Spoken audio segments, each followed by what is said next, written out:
वागर्थाविव सम्पृक्तौ वागर्थप्रतिपत्तये जगतः पितरौ वन्दे पार्वती परमेश्वरौ। नमो नमः। नमः सर्वेभ्यः। मित्राणि, अधुना अहं भवतां पुरस्तात् साहित्यदर्पणस्य अर्थोपक्षेपकाः षष्ठपरिच्छेदे ये अर्थोपक्षेपकाः वर्तन्ते तान् प्रस्तौमि। अस्माकं एसएसबी पाठ्यक्रमे अपि एतस्य ग्रहणं कृतं वर्तते। पुनः अन्यासु परीक्षासु अपि अर्थोपक्षेपकम् आदाय प्रश्नाः समायान्ति। अतः अर्थोपक्षेपकानां विषये सम्प्रति आलोचयामः। तर्हि पश्यतु, अत्र मूलपुस्तकं भवतां सम्मुखे वर्तते। तत्र कारिका अस्ति 51तमा। उक्तं यत् अंकेष्वदर्शनीया या वक्तव्यैव च सम्मता या च स्याद् वर्षपर्यन्तं कथा दिनद्वयाद्विज अन्या च विस्तरा सूच्या सार्थोपक्षेपकैर्बुद्धैः। उक्तम् अंकेषु अदर्शनीया कथा, या कथा अंकेषु अदर्शनीया भवति, दर्शयितुं न शक्यते। अंकविषये पूर्वं पठितमस्ति। तत्र व्रीडाकरं, युद्धविषये, शापविषये, उत्सर्गविषये, लज्जाकरविषयाणां विषये, युद्धविषये, देशविप्लवविषये ते विषयाः अंके न दर्श्यन्ते। तर्हि अंकेषु या अदर्शनीया भवति परन्तु वक्तव्या। जनाः, दर्शकाः तस्मिन् विषये जानन्तु इति धीः वर्तते, परन्तु अंके दर्शयितुं न शक्यते। तत्र मञ्चस्य उपरि परिवेषणं न भवति। तर्हि तथा तेषां वस्तूनां या कथा अंकेषु अदर्शनीया भवति, पुनः दिनद्वयादिज बहुदिनं यावत् प्रचलति, विस्तरा कथा वर्तते, विस्तरा, विस्तृता, सा कथं ज्ञाप्यते? अहं वदामि। यथा वयं चलचित्रं पश्यामः, चलचित्रे नायकस्य बाल्यावस्था अस्ति। इदानीं बाल्यकालः, बाल्यकाले सः कुत्रचित् कार्यं करोति, तस्य वयः इदानीं 5 वर्षं वर्तते। झटिति एव 15 निमेषानन्तरं तत्र लिख्यते आफ्टर् 25 इयर्स्। 25 इयर्स् इति नाम 25 वर्षेभ्यः परम् इति अत्र लिख्यते साक्षात् चलचित्रे। तर्हि सा तु सूचना अस्ति, कथायाः सूचना वर्तते। झटिति सः नायकः 5 वर्षीयः यः अस्ति, सः इदानीं 30 वर्षीयः भवति, झटिति युवकः भवति। तर्हि पश्यतु, किं 25 वर्षपर्यन्तं कथा प्रचलिष्यति वा चलचित्रे? न। तत्र सूचनाद्वारा कथायाः सूचना भवति। तर्हि ये सूचयन्ति, अर्थान् उपक्षिपन्ति, ये ते भवन्ति अर्थोपक्षेपकाः। ये अर्थान् उपक्षेपन्ति, अर्थानाम् उपक्षेपकाः अर्थोपक्षेपकाः इति उच्यते। तर्हि अस्माभिः अत्र दृश्यते, पश्यतु, ते नाम सा कथा अन्या च विस्तरा सूच्या, सा तु सूचयितुं योग्या, परन्तु सा कैः सूच्या भवति? सा कथा या अंकेषु अदर्शनीया परन्तु वक्तव्या अस्ति, वर्षपर्यन्तं व्यापिनी कथा वर्तते, दिनद्वयाद्विजा अपि अस्ति, विस्तरा अपि कथा अस्ति, अन्या कथा कापि भवतु, अंकेषु अदर्शनीया सा। तर्हि कैः बूधैः सूच्या? बूधैः अर्थोपक्षेपकैः सा सूच्या। अर्थोपक्षेपकद्वारा सा कथा सूच्या, सूचनीया भवति। दर्शकाः जानीयुः कथा इदानीं कुत्र वर्तते, कथा अग्रे किं भविष्यति, अतीतं किं, भविष्यत् किं, वर्तमानः कः इति। तर्हि कथायाः सूचनां ददाति अर्थोपक्षेपकः, अन्यत् किमपि नास्ति। अतः अर्थान् उपक्षिपन्ति ये ते अर्थोपक्षेपकाः। तत्र अग्रेपि लिखितं, वर्षात् ऊर्ध्वं तु यद्वस्तु तस्याद् वर्षाद् अधोभवं। यदि वर्षात् ऊर्ध्वं, यदि कथावस्तु वर्षात् ऊर्ध्वं, एकस्मात् वर्षात् इतोपि अग्रे चलति, तर्हि तत्र अधोभवं किञ्चित् न्यूनीकरणं करणीयं। ಪುನಃ ಅಂಕಚ್ಛೇದೆ ಕಾರ್ಯಂ ಮಾಸಕೃತಂ ವರ್ಷಸಂಚಿತಂ ವಾಪಿ ತತ್ಸರ್ವಂ ಕರ್ತವ್ಯಂ ವರ್ಷಾತ್ ಊರ್ಧ್ವಂ ನತು ಕದಾಚಿತ್. ವರ್ಷಾತ್ ಊರ್ಧ್ವಂ ಕದಾಪಿ ಕಥಾ ವಸ್ತು ನ ಭವೇತ್ ಇತಿ ಭರತಮುನಿನಾ ಉಕ್ತಂ. ನ ಕದಾಚಿತ್ ವರ್ಷಾತ್ ಊರ್ಧ್ವಂ ನ ಭವೇತ್. ಏವಂ 14 ವರ್ಷವ್ಯಾಪಿನ್ಯಾಪಿ ರಾಮವನವಾಸೆ ಯೇ ಯೇ ವಿರೋಧವಧಾದಯಃ ಕಥಾಂಸಾಃ ತೇ ತೇ ವರ್ಷವರ್ಷಾವಯವ ದಿನಯುಗ್ಮಾದೀನಾಂ ಏಕತಮೇನ ಸೂಚನೀಯಾ ನ ವಿರುದ್ಧಾಃ. तर्हि पश्यतु, अस्माभिः ज्ञायते रामायणे 14 वर्षपर्यन्तं तत्र वनवासः भवति. किं कथा 14 वर्षपर्यन्तं चलति वा? दर्शकाः तत्र उपवेक्षन्ति वा? न. तर्हि कथं तर्हि सूचनीया? अर्थोपक्षेपकद्वारा सूचनीया. दिनावसाने कार्यं यद्दिने नैवोपद्यते अर्थोपक्षेपकैर्वाच्यम् अंकच्छेदं विधाय तत्. अंकस्य छेदनं कृत्वा अर्थोपक्षेपकैः तद्वाच्यं भवति. यदि कार्यं दिनावसाने समापनीयम् आसीत् परन्तु न समाप्तं तर्हि कथञ्चित् तत्र दर्शकानां कृते जनानां कृते सूचनीयं भवति. तर्हि अंकच्छेदं कृत्वा तद्वाच्यम् अर्थोपक्षेपकैः.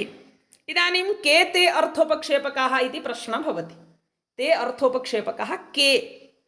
तर्हि अत्र उच्यते अर्थोपक्षेपकाः पञ्च विस्कम्भकप्रवेशकौ चूलिकाङ्कवतारोऽथ स्यादङ्कमुखमित्यपि वृत्तवर्तिष्यमाणानां कथांसानां निदर्शक इति अग्रे तत्र लक्षणं ददाति विस्कम्भकस्य.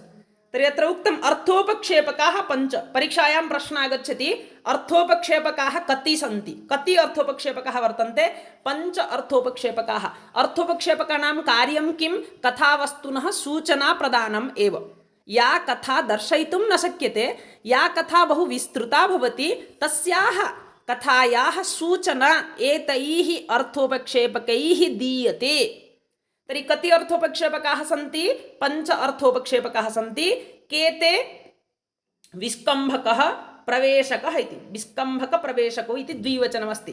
विस्कम्भकः एकः, प्रवेशकः द्वितीयः, चूलिका इति तृतीयः, अङ्कावतारः चतुर्थः, अङ्कमुखम् इति पञ्चमः अर्थोपक्षेपकः अस्ति. तर्हि प्रश्न एवम् आगच्छति एतेषु अर्थोपक्षेपकः नास्ति, तत्र विकल्पाः भवन्ति. तर्हि तस्मिन् समये अस्माकम् अवधानं तत्र भवेत्. तदनन्तरं पश्यतु संक्षिप्तार्थस्तु विस्कम्भ. अत्र किमस्ति? विस्कम्भकस्य लक्षणं ददाति. तर्हि को अयं विस्कम्भकः? विस्कम्भकः नाम किम्? अत्र लिख्यते वृत्तवर्तिष्यमाणानां कथांसानां निदर्शकः. संक्षिप्तार्थस्तु विस्कम्भ आदावङ्कस्य दर्शितः. वृत्तं, वृत्तं नाम अतीतं, वर्तते नाम प्रवर्तते, वर्तमान. वृत्तं नाम अतीतं, भूतं. तर्हि वृत्तवर्तिष्यमाणानां या कथा अतीता, भूतकथा. वर्तिष्यमाणा कथा नाम अग्रे या कथा भविष्यति, यस्य वस्तुनः दर्शनम् अग्रे भविष्यति, तेषां कथांसानां, तासां कथांसानां, क्षम्यतां, तेषां कथांसानां निदर्शकः भवति. वृत्तवर्तिष्यमाणानां कथांसानां निदर्शकः. पश्यतु, अर्थोपक्षेपकः नाम निदर्शकः एव, सूचकः. केषां सूचकः? कथांसानां सूचकः. कीदृशानां कथांसानां? वृत्तवर्तिष्यमाणानां.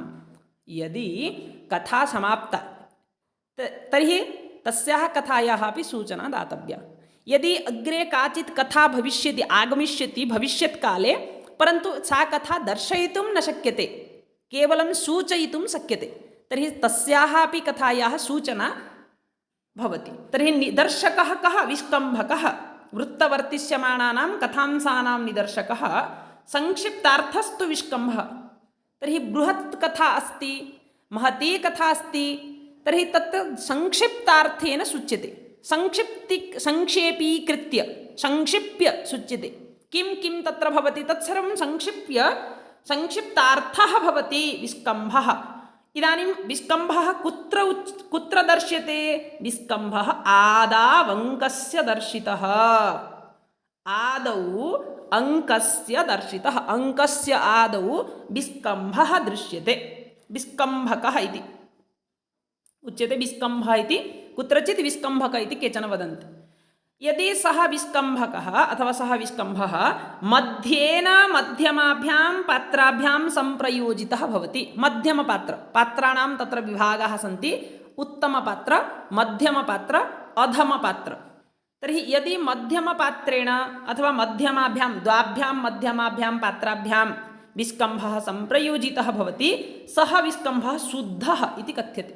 परन्तु यदि सः विस्कम्भः नीचपात्र नीचमध्यमकल्पितः, नीचपात्रं पुनः मध्यमपात्र उभयोः मिश्रणेन कल्पितः भवति, यदि विस्कम्भके नीचपात्रमपि अस्ति मध्यमपात्रमपि अस्ति, तर्हि तदा सः विस्कम्भः सङ्कीर्णः इति कथ्यते। मिश्रः इति केचन वदन्ति। मिश्र, यथा तत्र शुद्धविस्कम्भः मालतीमाधवे श्मशाने कपालकुण्डला सङ्कीर्णः कुत्र अस्ति? रामाभिनन्दे क्षपणककापालिकौ इति। एतत् क्षपणककापालिकौ इति तत्र नीचपात्रेण सह मध्यमपात्रस्य मेलनम् अस्ति।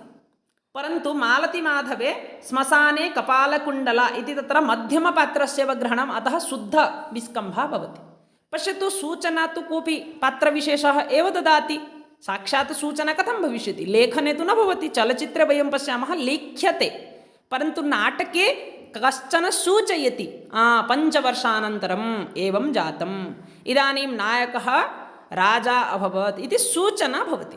तर्हि सूचनासमये यदि मध्यमपात्रः अस्ति, आदौ अङ्कस्य दर्शितः विस्कम्भः, तत्र यदि मध्यमपात्रः अस्ति एकः अथवा मध्यमाभ्यां 2 पात्रविशेषौ स्तः, तर्हि तत्र शुद्धविस्कम्भः भवति।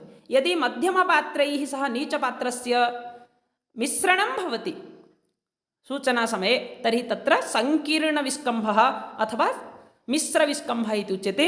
बहुत्र प्रश्नः आगच्छति विस्कम्भकतः। विस्कम्भकस्य भेदः कति विधः? द्विविधः, सङ्कीर्णः, शुद्धः इति। सङ्कीर्णस्य अपरं नाम मिश्र इति कथ्यते। विस्कम्भः कुत्र दर्श्यते? अङ्कस्य आदौ दर्श्यते इति।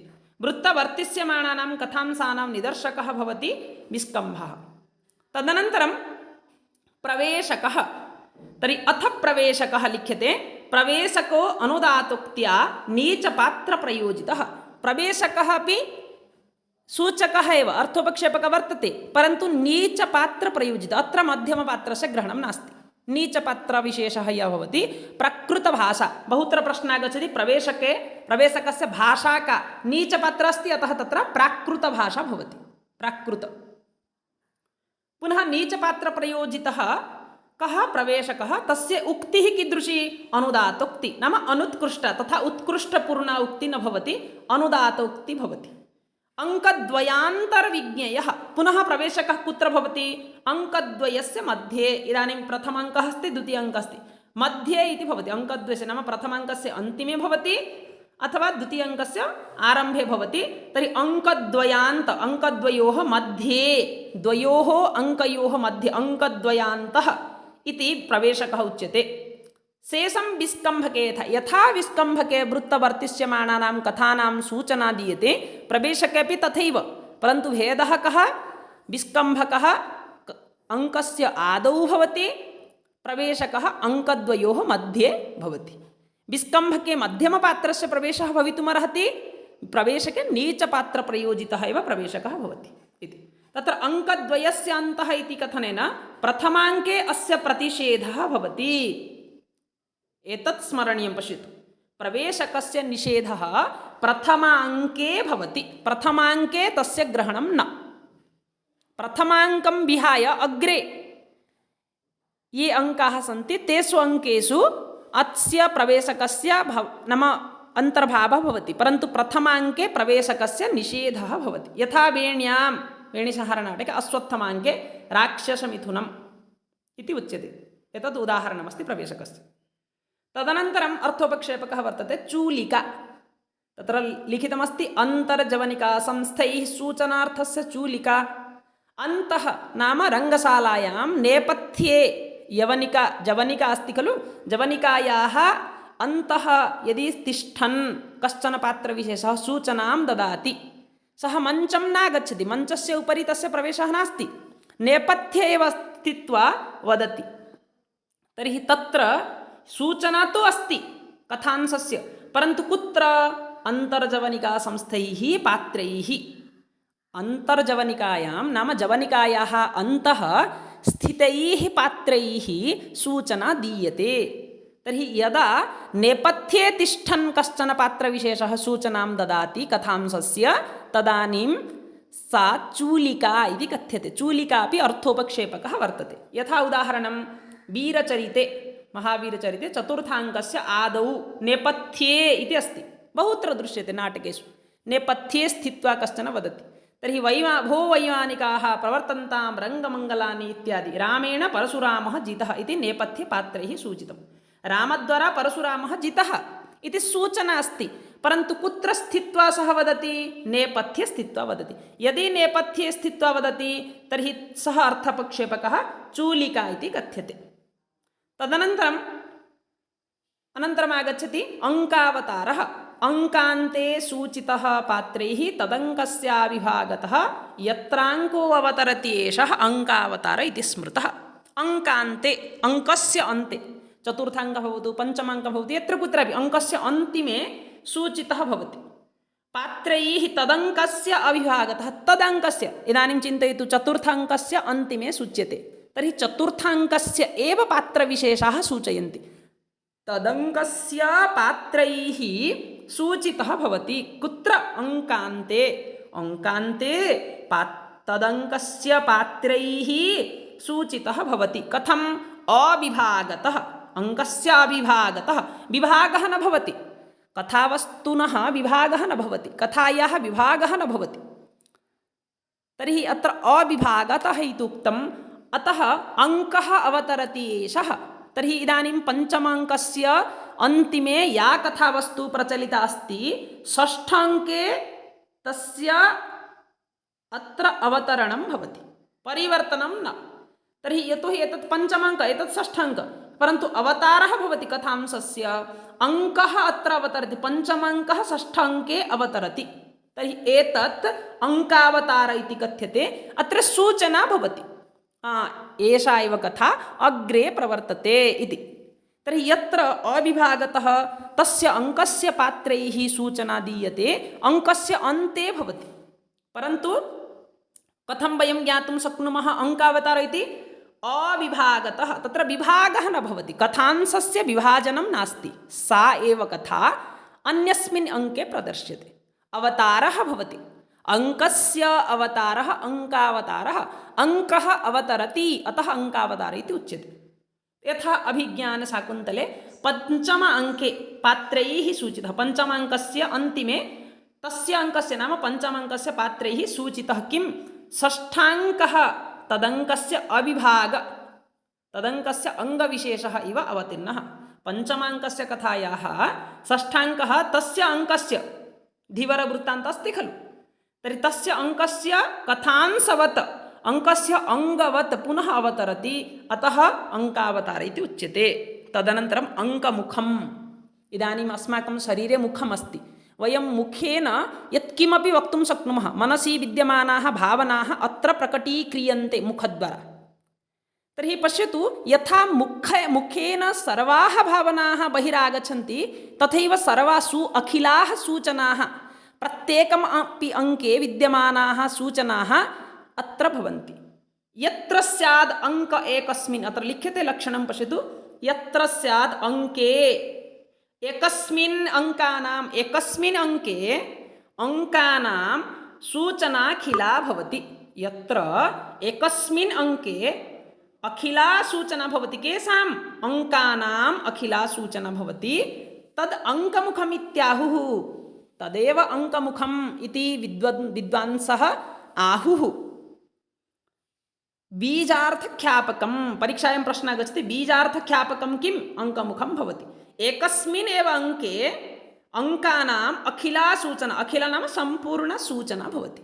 यत्र एकस्मिन् अङ्के प्रत्येकमपि अङ्कस्य सर्वेषाम् अङ्कानां सम्पूर्णा सूचना भवति, तर्हि तत् अङ्कमुखम् इति उच्यते। यथा मालतीमाधवे प्रथमाङ्कस्य आदौ एव कामन्दक्यवलोकिते भूरिवसु प्रभृतीनां भावीभूमिकानां परिक्षिप्तकथाप्रबन्धस्य च प्रसङ्गात् सन्निवेशं सूचितवत्यौ। अग्रे किं किं भविष्यति सम्पूर्णमपि नाटके सम्पूर्णेऽपि नाटके किं किं भविष्यति प्रत्येकमपि अङ्कस्य का सूचना अस्ति तर्हि कथांशानाम् अङ्कानां प्रत्येकम् अङ्कस्य सर्वेषाम् अङ्कानाम् अखिला सूचना अङ्कस्य आदौ भवति एकस्मिन् एव अङ्के प्रथमाङ्के मालतीमाधवस्य अस्ति तर्हि यत्र एवं भवति तत्र वयम् अङ्कमुखम् इति अर्थोपक्षेपकत्वेन स्वीकुर्मः एवम् अत्र अग्रेपि अङ्कान्तपात्रैर्वाङ् आस्यं छिन्नाङ्कस्यार्थसूचनात् केचन अङ्कास्यम् इति वदन्ति परन्तु तत् एतैः न स्वीक्रियते अतः धनिकमतानुसारेण अपि अङ्कावतारणेन इदं गतार्थम् इत्याहुः तत्र धनिकः अङ्कास्यम् इति कथयति परन्तु अन्ये वदन्ति एतत् अङ्कावतरणेन एव इदं गतार्थम् इत्याहुः धनिकमतेन अङ्कमुखम् इति अङ्कास्य इति उच्यते परन्तु अन्ये वदन्ति धनिकः यत् अङ्कास्य इति वदति तत् अङ्कावतारणेन एव गृहीतम् यतोहि अङ्कपात्रैः अङ्कस्य तदङ्कस्य अविभागतः इति अत्र अङ्कावतारे गृहीतम् अतः पुनः अत्र लिख्यते अपेक्षितं परित्याज्यं नीरसं वस्तु विस्तरं यत् अपेक्षितमस्ति तत्तु ग्रहणीयं परित्याज्यं नीरसं वस्तु परित्याज्यं त्याज्यं भवति तस्य त्यागः करणीयः रसपूर्णवाक्यं नास्ति रसपूर्णं वस्तु नास्ति चेत् तस्य त्यागः करणीयः यदा सन्दर्शयेत् शेषम् आमुखानन्तरं तदा कार्यो विस्कम्भकनाट्य आमुखाक्षिप्तपात्रकः तदनन्तरम् आमुखं नाम प्रस्तावनायाः अनन्तरं विस्कम्भकः आमुखाक्षिप्तपात्रकः विस्कम्भकः कार्यः भवति आमुखात् परं विस्कम्भकः अङ्कस्य आदौ करणीयः भवति तर्हि अहं चिन्तयामि पञ्च अर्थोपक्षेपकानां विषये काचित् सूचना भवद्भिः प्राप्ता स्यात् भवतां कृते एषः प्रयासः उपकाराय स्यात् इति मत्वा भवतां सर्वेषां कृते शुभकामनाः वितीर्य नमस्काराञ्च प्रत्यर्प्य विरमामि विस्तरात् जयतु भारतं जयतु संस्कृतं धन्यवादाः।